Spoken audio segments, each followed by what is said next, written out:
Mesothelioma is a tumor of the pleural lining of the lungs.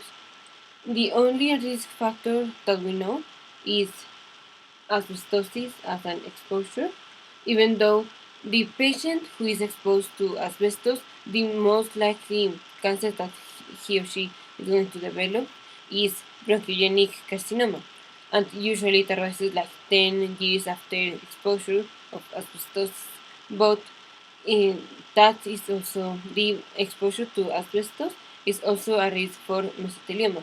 Mesothelioma arises like in 25 years after exposure and is less common than bronchogenic carcinoma, but asbestos is a risk factor and actually the only risk factor that we know. It presents as pleural effusion and pleural thickening. On histology, we will see psammoma bodies. These are concentric laminated calcification.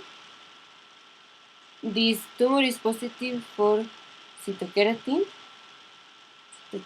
and calretin most of the times.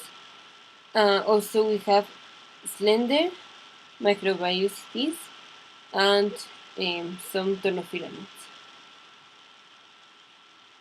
This is mesothelioma.